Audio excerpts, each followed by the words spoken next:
Ladies and gentlemen, this is Dalek Sex and you're listening to Dem Drunk Blokes. Normal service will be resolved as soon as possible, but in the meantime, does anyone fancy a reach around?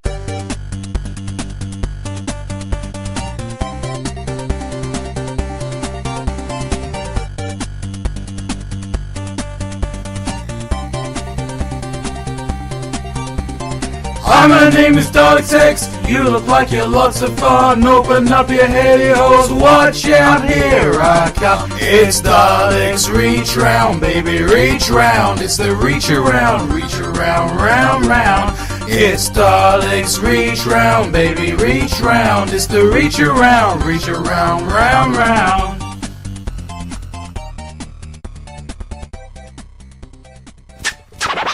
Let's get scratching.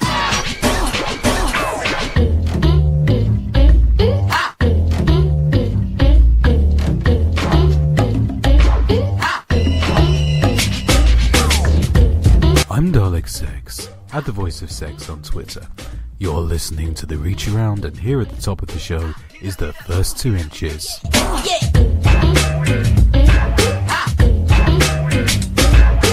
Belgium rules that loot boxes used in Overwatch and other such games are actually legally gambling and must be regulated as such.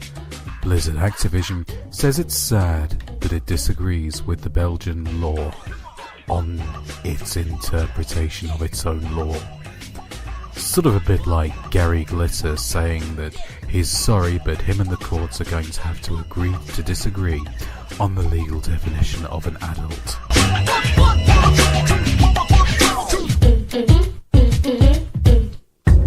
Shenmue 1 and 2 have been re-released so you can play the good one on your current gen console. Which one's the good one? There is no good one. They are both shit and boring, and were at the time that they were released.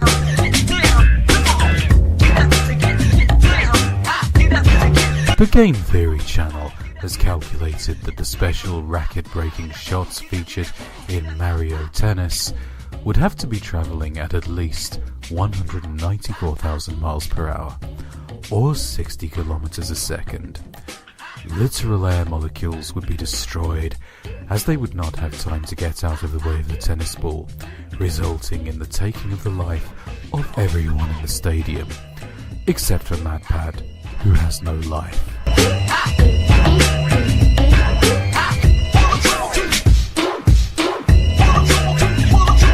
Sinclair Law has rebooted its podcast on law and souls and law souls ? As the Snack Covenant. There isn't a joke here, but you should totally go and listen to it, because it's awesome, and they let us plug Dem Drunk Blokes over on their Discord.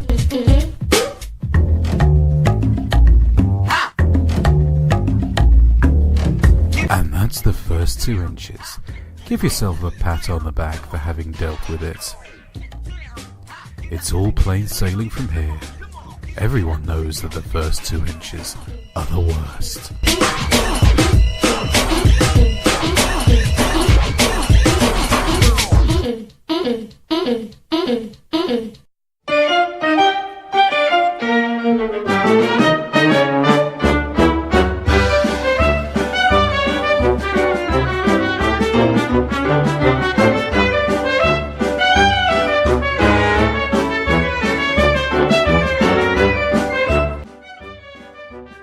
So here's the thing, right? Every so often I end up following somebody's creative output that I don't like or respect or agree with. And you know, this doesn't necessarily have to be a problem. I can enjoy Fez. I can enjoy Fez because, you know, the Philfish isn't the only guy who worked on it. Fez had a whole team behind it. I'm not going to deny all of them my money, because one of them happens to be a homophobic arsehole. And the Neverhood games, like Skull Monkeys,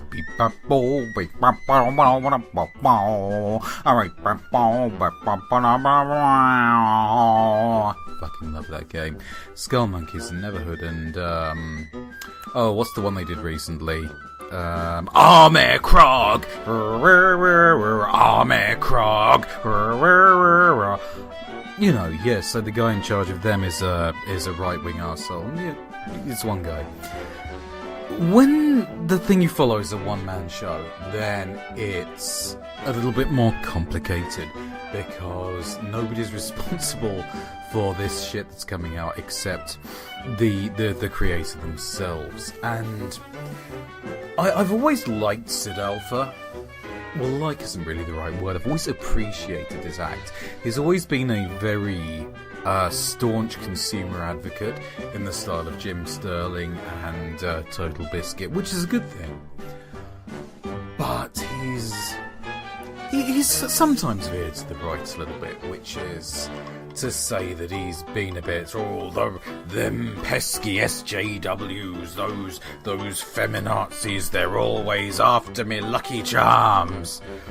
But, you know, it's just, I look upon it as like a kind of unfortunate little childish thing that he does. You know, he doesn't know any better, bless him. And then there comes a week where they just go off the fucking rails. Ladies and gentlemen, I am Sid Alpha, and once again we're forced to come back here and discuss the culture war in relation to video games. Oh, he said, are we forced to discuss it? I'm not forcing you. Anyway, let's have a look at what's actually going on here. Now, as a disclaimer, everybody involved in this shit is kind of equally ridiculous. But only one of them has gone on a, dog whistle Nazi rant about it, so I will try to unfold these elements one at a time, and I will do so if you are nice. Okay, I'm looking through the internet at you and you are nice. I'm lying, you're a fucking scum. But I'm gonna do it anyway, because otherwise I'd have no show. So, Riot Games, Polygon, it turns out, did this big expose on them, big-ass expose. It's like David Cage on drugs. It's a terrible, toxic, masculine, frat boy place to work. It's awful. It's awful and terrible. So they tried to respond to this, did Riot Games, and not in a particularly sensible way either. What they did at their booth at Penny Arcade Expo, PAX, they set up some workshops in stuff like game design and modelling and what have you, which would only be open to women and non-binary gender people, whatever. Now, this was only the case until 2 o'clock in the afternoon. It was only a couple of hours that these events excluded men. And of course, the internet reacted in a sane and rational way. And yes, I know there will be some people that will try to split hairs here by stating that they aren't banning men and that they're welcome anytime after 2:30 p.m., but that is realistically all it is, splitting hairs. These presentations were off limits to men in an area of public accommodation, which is, by my layman's understanding of Washington law, discrimination based on sex or gender, which would mean that Riot Games would be in violation of that law. Because remember, it states the right to full enjoyment of any accommodation, advantages, facilities, or privileges of any place of public resort, accommodation, assemblage, or amusement. Is this where we're going, Sid? Is this seriously where we're going with this? Like, oh no, our rights as mans are being trampled on. I'm sorry. I'm sorry. I promise I didn't rehearse that laugh. I'm drunk. I'm sorry. Well, we're all drunk. We're them drunk blokes. But just let's carry on. I need to stop. The reason why that specification of full enjoyment is in there is because of the back of the bus scenario, or a whites only area in a restaurant, is something that happened way back when. Yeah, good job racism is a thing of the past, they said. I mean, it's a really good job that black diners don't get ejected from restaurants after refusing to prove that they are going to pay for their meal. I find this entire situation to be disappointing on every measurable level. Measurable? Is it measurable, Sid? Well, good job it's measurable. Ayn Rand would be fucking proud of you, you fucking robot. Did Riot Games violate discrimination laws? Yes, I believe they did. But in all honesty, they were potentially doing that with their business practices before this radical shift to the far left that they have exhibited with their public statements and their exclusion of men from these presentations. Wait, what? Radical shift to the far left? Since when was trying to be nice to people a policy of the far left? You might as well say that being a complete cunt to people and preying on the homeless and the poor and the most and the old and the most vulnerable sections of society is a policy of the far right. Spoiler, it totally is a policy of the far right. That is, by its very nature and definition, a socialist and communistic way of thinking, where everyone ends up having the same amount at the end of the day no matter what. It doesn't matter if that person has been doing the same job for 20 years or if they have a wealth of experience, insight, and knowledge. They get the same as the person who has been there for 6 months and is still learning the job. What the fuck? Like, communism? But why are you getting politics in my video games? The fuck? You've made me break the voice of sex, okay? This is... you made me go all David Tennant. Oh, shops in hospitals. Oh, silver balls. Oh, wibbly wobbly, timey wimey. Equality, true equality, does not care about sex. It doesn't care about gender, it doesn't care about religion or nationality or skin pigmentation, nor does it care about political leanings. True equality can only be achieved by a true meritocracy, which is, interestingly enough, at the core of capitalistic ideals, which I know most people like these absolutely hate with a burning passion. Oh God, where do you start? I mean, there's a lot to unpack there. Capitalistic. It's a leftist, it's a communistic, they hate it with a burning passion. I think the worst thing there is the assumption that an equal meritocracy is guaranteed by capitalism. Capitalism doesn't guarantee a meritocracy, it guarantees a monopoly. That's why there is a Monopolies Commission. Even in a society which is famed for being a capitalist society, you have RICO, or you have the Monopolies Commission, because the natural conclusion of unfiltered capitalism is that one dude ends up with all the money. Like, you need a little bit of fucker. You see what you've done to me, Sid Alpha? You've got me actually analysing your stupid bullshit. You spin my head right round, when you go down, From the top of the pole, I watch her go down. She got me throwing my money up. Ain't nothing more beautiful to be. It's going down. From the top of the pole, I watch her go down. She got me throwing my money around. I gotta love a bit of Keisha. Anyway, let's talk Switch. I've not done much on Switch lately because I was playing Dead Cells, which is fucking amazing. And I was gonna do a review of that, but then Into the Breach came out, and that's like fucking time-travelling giant robot chess.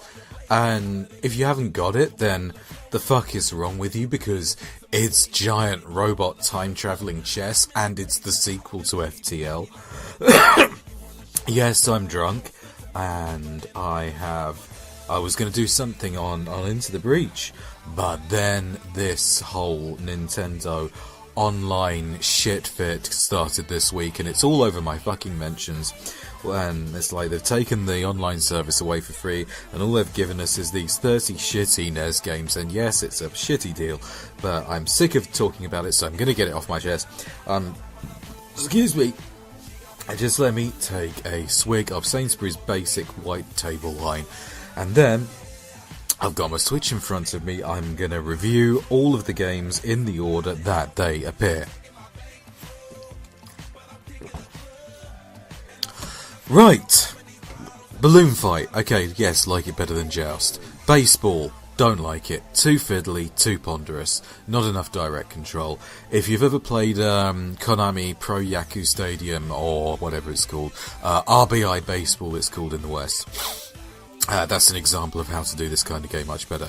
Donkey Kong is Donkey Kong. Double Dragon, like it, solid game. Would have preferred to have a Kunio game instead. Dr. Mario, don't like it. I like games like Puyo Puyo and Joy Joy Kid that give you a lot of build-up for a big release of satisfaction. Ho, am I right? This is kind of a very, very incremental game that has you chipping away at an annoying situation, and it feels like you're always fighting for the surface. But then again, I like Phoenix Wright, so who the fuck am I to talk? Excite Bike, I have never really got into. I keep trying. I kind of like, I mean, we had, by the time I tried to get into it, we already had Motocross Maniacs on the GBA, and then Trials after that. But then, you know, I keep trying. It seems like a good game. I know people like it. I will continue to try to get into it. Ghosts and Goblins. Wow, this is a better conversion than I ever gave it credit for. I've always been a bit of an arcade snob when it came to the Makaimura Cho Makaimura series, but I would say that, especially given the technical limitations, this is the best conversion out there in terms of holding true to the spirit of the original gameplay.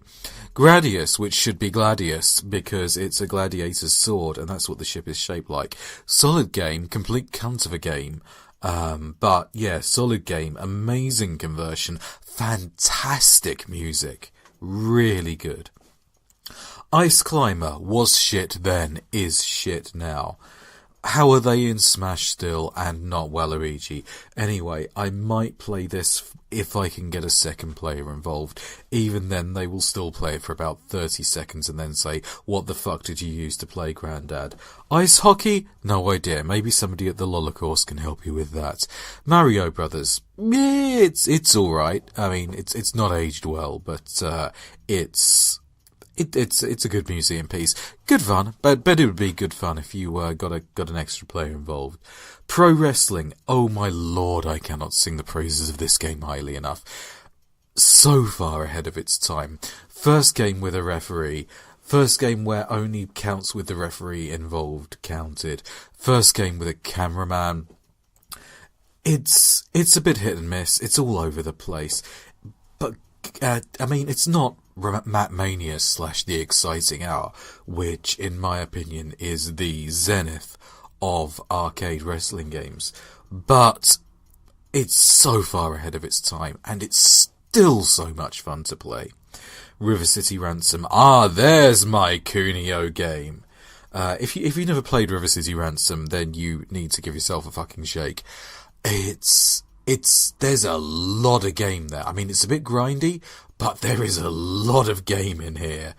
There is a better version on the 3DS that came out very recently, very recently, a year and a half now, probably, maybe 2 years.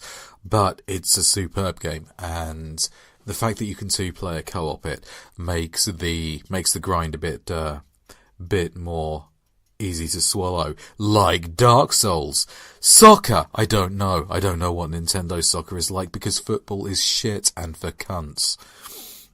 Mario Brothers 1 and 3, yep, enough said there, except that I would have liked to see 2 there as well. I'm a fan of Doki Doki Panic, but there you go. Tecmo Bowl. I know nothing about American football and have no idea how to play this game, but trying to play this game makes me really, really want to learn about American football. There's so much joy in it. It's so fast. It's so bouncy. The music, it's just, it's so energetic. There's so much love in it. It really wants to make me watch American football, and I fucking hate American football. So yeah, make of that what you will. Tennis is tennis. It's the forerunner to Mario Tennis. So yeah, Legend of Zelda, enough said. And the final one is Yoshi, which I think is either the forerunner to or maybe the same game as Yoshi's Cookie. And I'm afraid I've never really been into it, but I know people who are and give it the thumbs up. So there you go. That's all your NES. What's next, Dalek Sex? What is it? Dost thou seek soul power? Thou seekest soul power, dost thou not? Then touch the demon inside me. And now on the reach around, it's time for the Fuck Yeah news. Fuck yeah. Lizard Cube, the creators of this year's runaway success reboot of all things Wonder Boy 3 The Dragon's Trap, have been granted the license to Streets of Rage. Streets of Rage 4 launches fuck knows. Fuck yeah. Alright, you rabble, that's it. That's your lot. Get out my house. It's the end. But the moment has been prepared for. Normal service will be resumed as and when Bonebug pulls his head out of his arse or I make another one of these. Unless otherwise stated, all assets are nicked.